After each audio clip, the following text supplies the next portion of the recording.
The flames reached toward the October sky like grasping fingers, hungry and relentless. The car, a modest Ford Escort, had become a metal coffin, its interior transformed into an inferno that painted the twilight orange. The heat was so intense that the first responders had to stand back, helpless, watching the vehicle be consumed. When the fire brigade finally subdued the flames, what they found confirmed their worst fears. The charred remains of a woman, burned beyond recognition, slumped in the driver's seat.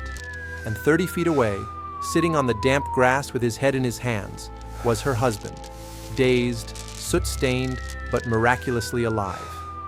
David Ross looked up at the officers with eyes hollow with shock, his voice breaking. "I tried to get her out. God help me, I tried. But the fire, it was too fast." It was October 12, 1995, in Glenkirk, Scotland. Laura Gibson had just become the victim of what would be ruled a tragic accident. Her husband would be comforted by her grieving family. Her brother James would hold David's hand at the funeral, both men united in their devastation. But this was no accident. This was murder. Calculated, cold-blooded, and nearly perfect. And it would be almost 2 decades before the truth would finally emerge. David Ross had always been a liar, not the casual variety, but a pathological fabricator for whom deception was as natural as breathing.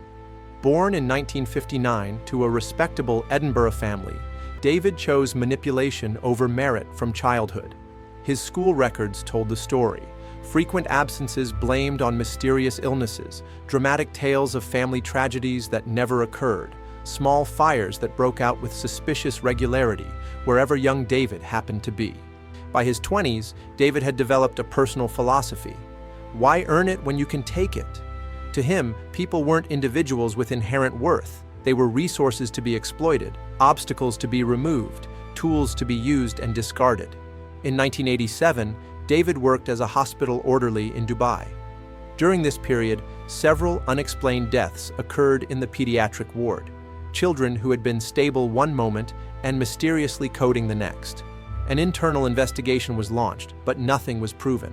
The hospital quietly let David go, and he returned to Scotland, his dark experiments undetected. He met Laura Gibson in 1992 at a hospital charity function in Glasgow. She was everything David needed, kind-hearted, trusting, and financially stable. Laura worked as a nurse, came from a loving family, and had recently inherited a modest sum. She was also lonely, and David recognized vulnerability the way a shark senses blood in the water. Their courtship was a masterclass in manipulation. David was charming, attentive, and seemingly devoted. He told her about his difficult childhood and painted himself as a man who had overcome adversity. It was all fiction, but Laura believed every word. They married in August 1993. James Gibson, Laura's older brother, gave her away. She was radiant, he would recall years later. She thought she'd found her person, and I encouraged it. I liked David. The deterioration began almost immediately. Laura started feeling tired constantly, struggling to complete her nursing shifts. Her concentration wavered. She had episodes of confusion, forgetting conversations or appointments. David echoed everyone's concerns with apparent devotion, insisting she cut back her hours. What none of them knew was that David was systematically drugging his wife.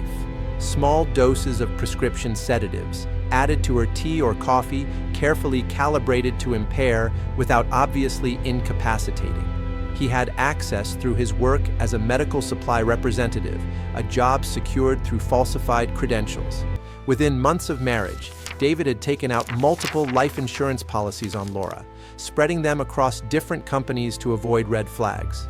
The total value exceeded $150,000. He forged Laura's signature, listed himself as sole beneficiary, and paid premiums with money siphoned from her inheritance. By late 1995, David had drained Laura's accounts.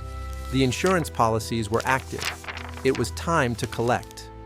On that October evening, David suggested a drive to the Highlands to see the autumn colors. Laura, despite feeling unwell, agreed. As they wound through remote roads, David pulled over at an isolated spot, claiming he needed to check a tire. He retrieved a petrol container from the boot and oily rags. Laura, heavily sedated from extra-strong vitamins David had given her that morning, was barely conscious. David moved with practiced efficiency. He soaked the interior with accelerant, positioned the rags, and used Laura's cigarette lighter to ignite the inferno. The flames caught faster than anticipated, and he threw himself clear. The car became Laura's funeral pyre. When first responders arrived, David was the picture of traumatized grief. "I tried," he kept repeating. The fire marshal noted the petrol container's presence and lack of mechanical failure, but David had answers for everything. The official report listed the cause as accidental. Case closed. At Laura's funeral, James Gibson stood with his arm around David's shoulders, both men weeping. He had no idea he was comforting his sister's murderer. David collected the insurance money within 3 months. He spent lavishly: a new car, expensive clothes, holidays. When Laura's family expressed surprise, he claimed a relative had died and left him money. But Margaret Hendry, Laura's best friend, had always found David unsettling. She went to the police in 1996, insisting they reopen the case. They reviewed the file and determined there was insufficient evidence. That was David's genius. He understood that the best place to hide was in plain sight. Playing the grieving spouse was perfect camouflage. David had discovered his perfect formula, and he had no intention of stopping. By late 1996, David had moved to London and begun courting Rebecca Walsh, a 34-year-old physiotherapist from Australia working in the UK. Rebecca was intelligent, independent, and financially comfortable. She was also 12,000 miles from her family, perfectly isolated, perfectly vulnerable. David's approach was identical: intense attention, romantic gestures, and a carefully constructed narrative of a man ready to love again after tragedy. Within 6 months, they were engaged. Within a year, married in Sydney. The honeymoon was a nightmare disguised as a dream. In Thailand, on their 3rd night, Rebecca became violently ill after dinner, a dinner David had ordered. Her illness was so severe, she was rushed to hospital, where she remained in intensive care for 4 days. Doctors were baffled. David played the devoted husband perfectly. But Rebecca would later remember David leaning close and whispering, "It would have been easier if you'd just gone to sleep." The pattern emerged again. Rebecca began experiencing unexplained health problems: fatigue, disorientation, episodes of lost time. Their home experienced a bizarre series of small fires. Each time, David was there to comfort her. Meanwhile, David systematically emptied Rebecca's accounts. He forged her signature on loans, took out credit cards in her name, and secured 3 life insurance policies totaling $275,000. Rebecca knew nothing. In 1999, David suggested a trip to Scotland. They rented a car and drove north. On a lonely stretch outside Glenkirk, less than 5 miles from where Laura had died, David pulled over, claiming the car was making a strange noise. Rebecca watched in the mirror as David opened the boot and pulled out a container. Through her drugged haze, something clicked: the isolated location, David's insistence on this route, the insurance increase he'd mentioned last month. "David," Rebecca called out, her voice stronger than it had been in months. "What are you doing?" David approached, container in hand. For just a moment, the mask slipped. Rebecca saw something in his eyes that made her blood run cold. Pure calculation. "Get out of the car, Rebecca," he said quietly. Every instinct screamed danger. "No," she said, hand finding the door lock. "Take me back to town, now." David set down the container and clutched his chest. "My heart," he gasped. "I'm having a heart attack." It was a performance. "Get in the car. We'll drive to the hospital." She didn't move, didn't unlock the door. David straightened, the heart attack forgotten. Rebecca saw pure fury, then it was gone, replaced by concern. "You're not well, darling. The paranoia. We need to get you help." But the spell was broken. When they returned to London, Rebecca went straight to her bank. She discovered everything: the empty accounts, the loans, the credit card debt. She found the insurance policies in David's locked drawer. She confronted him that evening. "I know what you are. "I'm going to the police." David didn't deny it. "You would have been happy at the end," he said calmly. "The drugs would have kept you peaceful. You wouldn't have felt the fire." Rebecca ran. She contacted the police and told them everything, but when they went to arrest David Ross, he was gone. He had fled with over $30,000 of Rebecca's money. Rebecca returned to Australia. She reported David to authorities, who issued warrants. But extraditing someone from the UK proved complicated. When Rebecca tried to connect her case to Laura's death, she hit a brick wall. Rebecca's sister, Melissa Walsh, became a domestic violence advocate. She kept a file on David Ross, determined he wouldn't hurt anyone else. "We knew Laura was murdered," Melissa would later say. "We just couldn't prove it." David vanished into Britain's background noise. He changed his name to David Kerr, moved to Bristol, and began reconstructing his life. It took 6 years before he felt safe enough to hunt again. In 2005, David met Elena Sharma, a 42-year-old businesswoman who owned a successful import company. Elena was wealthy, recently divorced, and lonely, David's ideal target. They moved quickly. Within months, David had moved into Elena's expensive Clifton home. Within a year, they were engaged. But this time, David added a new manipulation. He shaved his head, lost weight dramatically, and told Elena he had lymphoma.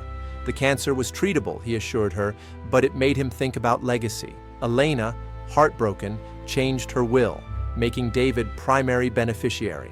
She didn't know his chemotherapy appointments were gambling sessions, that his cancer was fictional. He suggested one great adventure while he still felt strong, a sailing trip across the North Atlantic. David, who had no sailing experience, thought it was perfect, a tragic accident at sea. He researched weather patterns, accident statistics, and how long someone could survive in North Atlantic water. He made quiet adjustments to their supplies, removing key safety equipment, compromising the life raft. But while David was planning his third murder, fate was catching up. In 2006, a fraud investigator stumbled across David's trail. The pattern caught Detective Inspector William Morrison's attention. Morrison began pulling threads. David Ross, who became David Kerr, married twice, both wives suffering mysterious health problems, one dead in a suspicious fire, one who fled and reported attempted murder, and now a new fiancé about to embark on a dangerous voyage with a man who had no sailing experience. Meanwhile, Melissa Walsh had never stopped searching. She had created a website exposing David, sharing Rebecca's story. A friend of a friend saw it and recognized the man. He was engaged to her boss's sister, Elena Sharma. Melissa immediately contacted Morrison. The pieces were coming together, but they were racing time. Elena and David were scheduled to depart in 3 weeks. Morrison made a decision that saved Elena's life. He showed up at her door with officers and a thick file. For 2 hours, they walked Elena through David's history. Laura's death, Rebecca's escape, the fraud, the lies, the pattern. Elena listened in growing horror. Morrison was firm. "Ms. Sharma, David doesn't have cancer. We've verified that. Everything about David Kerr is a lie." They showed her the insurance policies on her life. They showed her the tampering with their boat's safety equipment. They showed her Laura's death certificate and the original investigation, filled with ignored red flags. Elena looked at photographs of Laura, burned to death on a remote road. She looked at Rebecca, still bearing psychological scars. She understood she was looking at what would have been her own fate. "Help us," Morrison said. "Help us get evidence to charge him not just with fraud, but with murder." What followed was 2 of the most terrifying months of Elena's life. She continued acting as though nothing had changed, living with a man she now knew was planning to kill her, while wearing a wire and documenting everything. But the real breakthrough came from forensic science. Laura Gibson's body had been cremated, but tissue samples had been preserved by the hospital. For 11 years, those samples sat in storage, forgotten. Now, Morrison requested analysis using new toxicology techniques that hadn't existed in 1995. Dr. Rachel Foster spent weeks analyzing the degraded tissue. She found it, traces of temazepam, a powerful sedative Laura had never been prescribed, in quantities that would have left her barely conscious. Cross-referencing David's employment records, they discovered he'd had access to temazepam in 1995. It was the smoking gun. Laura Gibson hadn't died in an accident. She'd been drugged, rendered helpless, and murdered in a staged car fire.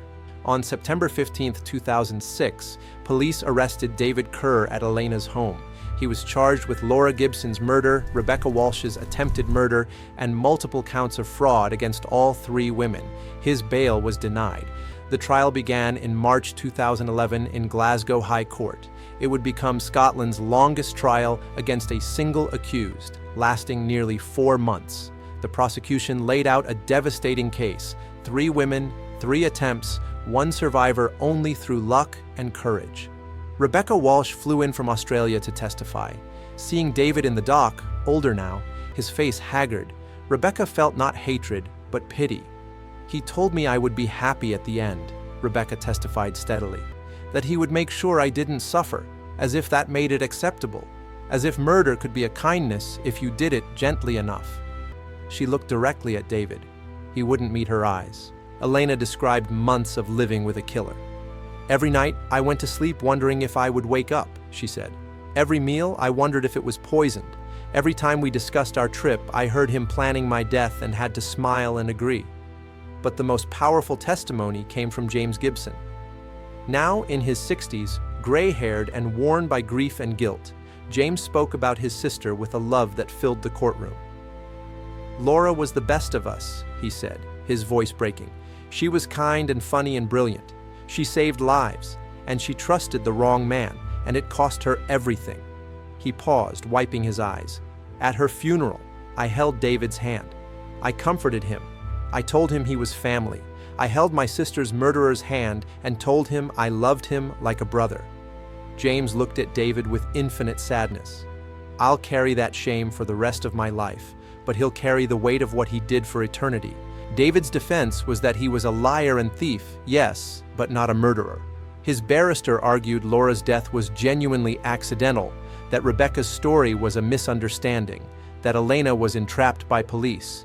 But the evidence was overwhelming: the forensic toxicology, the documented pattern across 3 women, Rebecca's medical records showing poisoning, the insurance policies, forged signatures, systematic financial abuse, the sabotaged boat equipment. The jury deliberated for 6 days.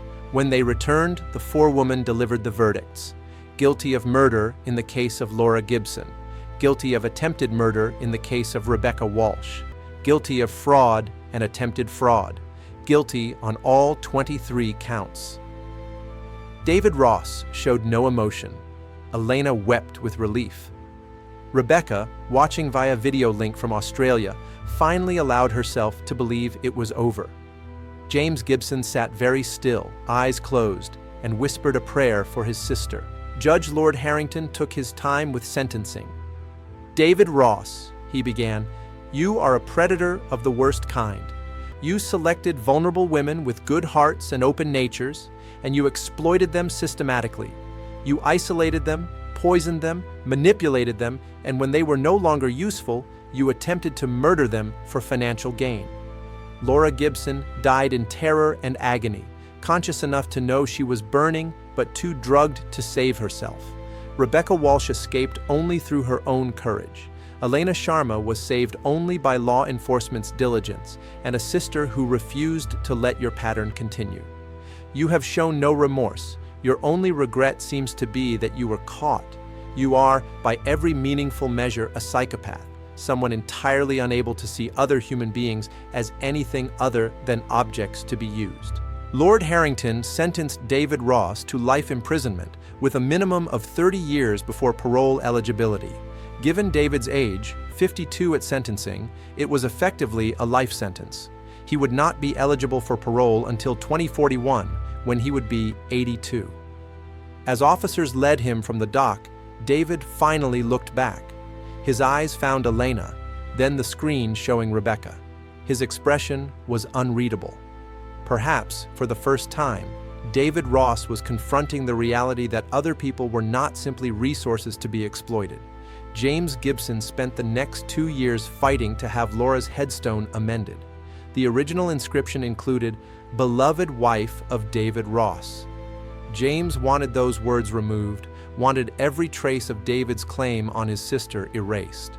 In 2013, a new headstone was placed. It read simply, Laura Ann Gibson, 1964-1995, devoted nurse, beloved daughter and sister, forever in our hearts. James Gibson died in 2019 at 73. His obituary noted he had spent his last years working with victims' families and advocating for better investigation of suspicious deaths within marriages. He never stopped missing his sister, but found peace knowing he had gotten her justice. Rebecca Walsh returned to Australia, though the scars remained. She suffered from PTSD and chronic health problems from years of poisoning, but she became an advocate, working with domestic violence organizations and speaking publicly about financial abuse and coercive control. "David almost killed me," she told audiences, "but he didn't succeed, and every day I'm alive is a victory over him." Elena Sharma sold her business and moved to the countryside, seeking peace.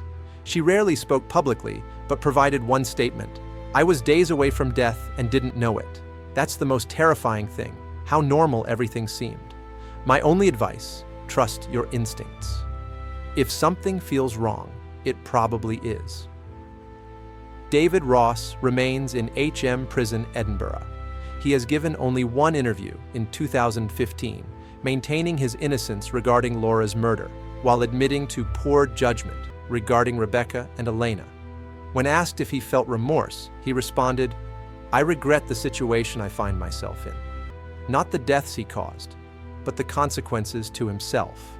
Forensic psychologists who evaluated David concluded he exhibited classic markers of narcissistic sociopathy, complete inability to empathize, viewing people as objects, a sense of superiority justifying any action, and no genuine emotional connections. Dr. Patricia Thornton wrote, "Mr. Ross is among the most calculating offenders I have encountered. His crimes were methodical and repeatable. He developed a formula, target, isolate, poison, stage accident, profit, and executed it with chilling consistency." The case forced changes in how UK authorities handle suspicious deaths within marriages. The Laura Gibson Protocol requires that any sudden death of a recently insured spouse trigger automatic forensic review. It mandates toxicology testing beyond standard screens, specifically for sedatives and controlled substances, and it requires cross-jurisdictional sharing of information about suspicious deaths. The most chilling aspect of David Ross's story is how close he came to succeeding. If the fire brigade had been minutes slower, no tissue samples would have existed. If Rebecca had gotten out of that car, she would have died. If Elena had gone on that sailing trip, her death would have been written off as a tragic accident. But persistence eventually unraveled the perfect murders. Rebecca's courage in running when every instinct screamed danger saved her life, and potentially countless others. Melissa's advocacy and refusal to let David disappear protected Elena. James's love and determination led to Laura's case being reopened. And advances in forensic science provided evidence that decades earlier would have been impossible to obtain. The perfect murder, it turns out, doesn't exist. The perfect murderer can plan every detail, exploit every vulnerability, and hide behind a mask of normalcy. But perfection in evil is an illusion. The truth has weight, and eventually, inevitably, it pulls the lies down and exposes what has been hidden. David Ross sits in a cell now. The man who tried to be the perfect killer revealed as nothing more than a coward and a thief. 3 women were supposed to die by his hand. 1 did, and her memory is honored by those who loved her. 2 survived, and their voices ensured justice was finally served. Laura Gibson should be 61 years old today. She should have had decades ahead, more patients saved, more memories made, more love given and received. David Ross stole all of that, but he could not steal her memory, her truth, or the justice her family fought to achieve. The flames that consumed Laura Gibson on that October night were meant to hide a crime. Instead, they illuminated a pattern of evil that had hidden in plain sight for too long. And when the truth finally emerged, it burned away David Ross's carefully constructed lies and left him with nowhere to hide, not from the law, not from his victims, and not from history's judgment.